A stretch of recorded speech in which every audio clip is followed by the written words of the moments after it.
नमस्कार. आपल्या YouTube channel art bye मनालीमध्ये आपणा सर्वांचे स्वागत आहे. आजच्या व्हिडिओमध्ये आपण लोकरीची कॉइन बॅग बनवणार आहोत. इथे बघा मी 2 कलर्समध्ये ही बॅग बनवली आहे. तुम्ही कोणत्याही कलर कॉम्बिनेशनमध्ये तसेच एका कलरमध्ये सुद्धा ही बॅग बनवू शकता. तसेच कोणत्याही साईजमध्ये तुम्ही ही बॅग बनवू शकता. तर इथे तुम्ही नक्की बनवा. अगदी साध्या सोप्या प्रोसेसने आपण ही बॅग बनवली आहे. व्हिडिओ आवडल्यास व्हिडिओला लाईक, शेअर, सबस्क्राईब करायला विसरू नका. तसेच आमच्या इंस्टाग्राम आणि फेसबुक पेजेसना सुद्धा नक्की फॉलो करा. त्याची लिंक डिस्क्रिप्शनमध्ये आहे. चला तर मग आजच्या आपल्या व्हिडिओला सुरुवात करूया. बॅग बनवण्यासाठी आपण इथे ब्ल्यू आणि पिंक कलरची कॉटनची 4प्लाय लोकर, 2.7 mm हुक आणि कात्री वापरत आहोत. सर्वात आधी बघा, ब्ल्यू कलरच्या लोकरीने स्लिप नॉट करून घ्यायचा. स्लिप नॉट कसा करायचा त्याचा डिटेल व्हिडिओ आपल्या चॅनलवर आहे, तो तुम्ही नक्की चेक करा. इथे बघा आपण स्लिप नॉट करून घेतला आहे. त्यानंतर बघा 4 चैन्स करायच्या. 1 2 3 आणि 4. इथे बघा आपण 4 चैन्स केल्यात. त्याच्यानंतर जी पहिली चैन आहे त्याच्यामध्ये एक स्लिप स्टिच घालायची. त्याने बघा आपल्याला एक सर्कल भेटेल.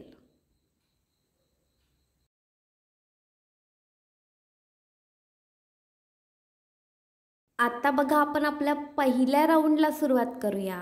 सुरुवातीला एक चैन करायची. त्यानंतर आपण जे 4 चैन्सचे सर्कल बनवले त्या सर्कलमध्ये आपल्याला 15 डबल क्रोशे करायचे आहेत. आता बघा डबल क्रोशे आपण कसे करतो. हुक भोवती दोऱ्याचा वेढा घ्यायचा आणि तो हुक त्या सर्कलमध्ये घालायचा. त्यानंतर पुन्हा दोऱ्याचा वेढा घेऊन तो हुक त्या सर्कलमधून बाहेर काढायचा. त्यावेळी बघा हुकवर आपल्याला 3 लूप्स मिळतील. दोऱ्याचा वेढा घेऊन तो हुक त्या 2 लूप्समधून बाहेर काढायचा. त्यावेळी पुन्हा हुकवर आपल्याला 2 लूप्स मिळतील. आता पुन्हा दोऱ्याचा वेढा घेऊन त्या उरलेल्या 2 लूप्समधून हुक बाहेर काढायचा. हा आपला डबल क्रोशे असतो. या ठिकाणी बघा आपल्याला 15 डबल क्रोशे करायचे आहेत. आपण त्या सर्कलमध्ये 15 डबल क्रोशे करून घेतलेत. आता जो पहिला डबल क्रोशे आहे त्याच्यामध्ये एक स्लिप स्टिच घालायची. त्याने आपला पहिला राऊंड कंप्लीट होईल.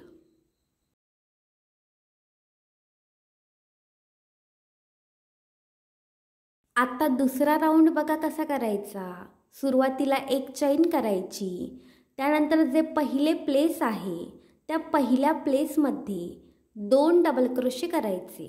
इथे बघा आपण पहिला डबल क्रोशे केला आहे. त्याप्रमाणे त्याच प्लेसमध्ये अजून एक डबल क्रोशे करायचा. ह्या राऊंडमध्ये बघा आपण कसं करणार आहोत. प्रत्येक प्लेसमध्ये आपण 2 डबल क्रोशे करणार आहोत. त्यानंतर बघा जे पुढचे प्लेस आहे त्याच्यामध्ये सुद्धा 2 डबल क्रोशे करायचे आणि हीच प्रोसेस शेवटपर्यंत रिपीट करायची. पहिल्या राऊंडमध्ये बघा आपण 15 डबल क्रोशे केलेले. आता ह्या दुसऱ्या राऊंडमध्ये 15च्या डबल म्हणजेच आपण 30 डबल क्रोशे करणार आहोत.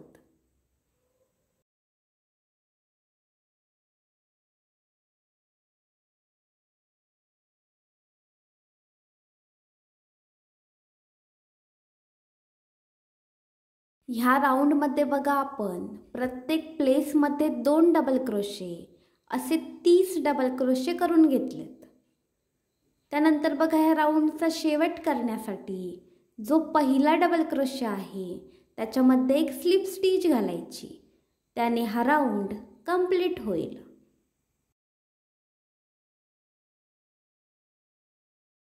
ज्याप्रमाणे बघा आपण दुसरा राऊंड बनवला त्याचप्रमाणे तिसरा राऊंड सुद्धा बनवून घ्यायचा. आपण बघा तिसरा राऊंडसुद्धा बनवून घेतला आहे. प्रत्येक प्लेसमध्ये आपण 2-2 डबल क्रोशे बनवलेत. इथे आपण टोटल 60 डबल क्रोशे बनवून घेतलेत. आता बघा चौथा राऊंड कसा बनवायचा. सुरुवातीला 3 चैन्स करायच्या. त्यानंतर जे पहिले प्लेस आहे त्याच्यामध्ये एक डबल क्रोशे करायचा. त्याच्यानंतर बघा जे दुसरे प्लेस आहे त्याच्यामध्ये एक डबल क्रोशे करायचा. ह्या राऊंडमध्ये बघा आपण प्रत्येक प्लेसमध्ये एक एक डबल क्रोशे बनवून घेणार आहोत. ह्या ठिकाणी सुद्धा आपल्याला 60 डबल क्रोशे मिळतील.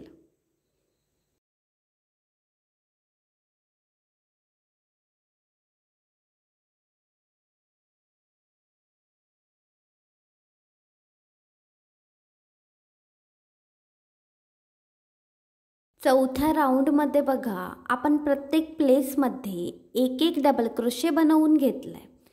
इथे आपण टोटल 60 डबल क्रोशे बनवून घेतलेत. आता बघा ह्या राऊंडचा शेवट करण्यासाठी जो पहिला डबल क्रोशे आहे त्याच्यामध्ये एक स्लिप स्टिच घालायची आणि हा राऊंड कंप्लीट करायचा.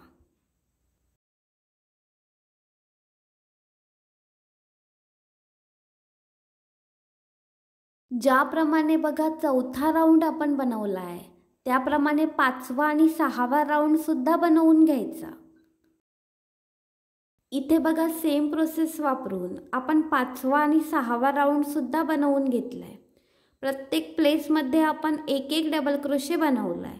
ह्या दोन्ही राऊंडमध्ये सुद्धा आपल्याला 60 डबल क्रोशे मिळतील.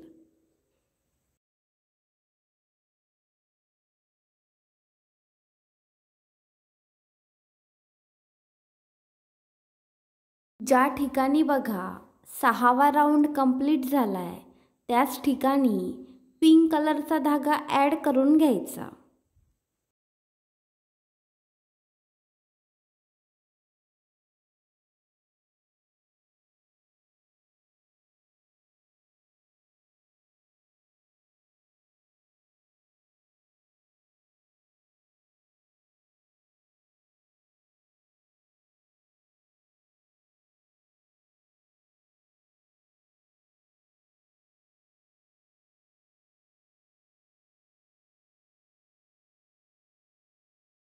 आता ज्याप्रमाणे आपण चौथा, 5वा आणि 6वा राऊंड बनवला आहे त्याच प्रोसेसने पुढचे 3 राऊंडसुद्धा पिंक कलरच्या धाग्याने बनवून घ्यायचे.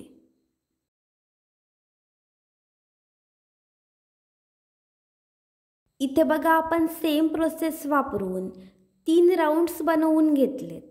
इथे बघा आपण टोटल 9 राऊंड्स बनवून घेतलेत. आधीचे 6 राऊंड्स आणि आता आपण पिंक कलरने 3 राऊंड्स बनवलेत. तुम्हाला जर बॅगची साईज जास्ती हवी असेल तर तुम्ही राऊंड्सची संख्या वाढवू शकता. आता आपण आपला शेवटचा राऊंड बनवतोय. त्यासाठी सुरुवातीला 3 चैन्स करायच्या. त्याच्यानंतर जे पहिले प्लेस आहे त्याच्यामध्ये एक डबल क्रोशे करायचा. इथे बघा आपण पहिल्या प्लेसमध्ये डबल क्रोशे केला आहे. त्याच्यानंतर पुढच्या 14 प्लेसेसमध्ये एक एक डबल क्रोशे करून घ्यायचा.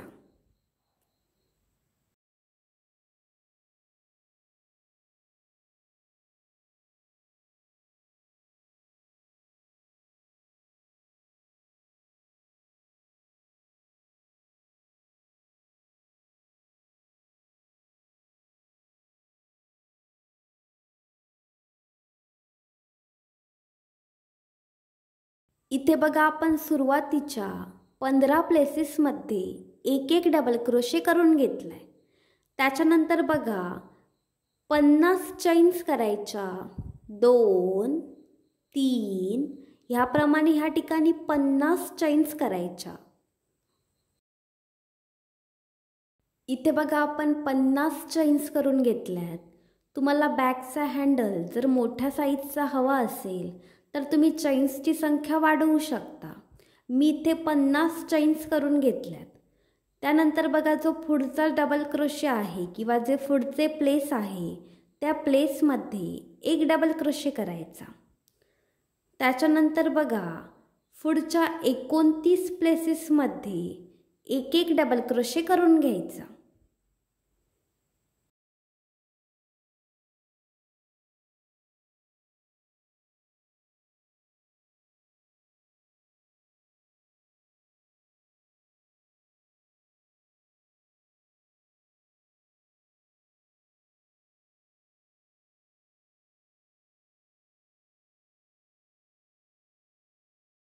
इथे बघा आपण प्रत्येक प्लेसमध्ये एक एक डबल क्रोशे करून घेतलाय.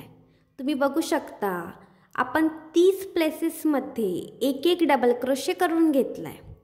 त्याच्यानंतर बघा आपल्याला 4 चैन्स करायच्या आहेत. 1 2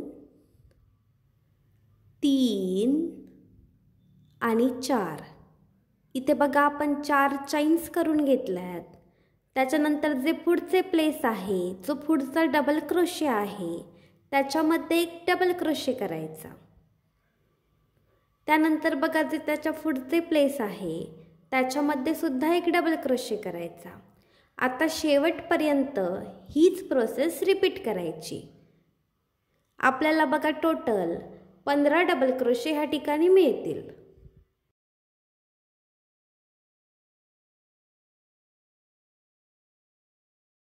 ह्या ठिकाणी बघा प्रत्येक प्लेसमध्ये आपण एक एक डबल क्रोशे करून घेतलाय.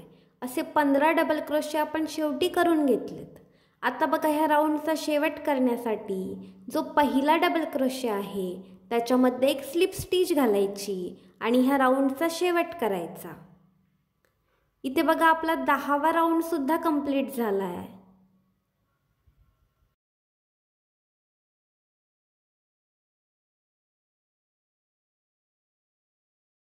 आत्ता दोरा कापून टाकायचा आणि घट्ट गाठ घालून घ्यायची. इथे आपली लोकरीची मिनी कॉइन बॅग तयार आहे. तुम्ही ही बॅग नक्की बनवा. व्हिडिओ आवडल्यास व्हिडिओला लाईक शेअर सबस्क्राईब करायला विसरू नका. धन्यवाद.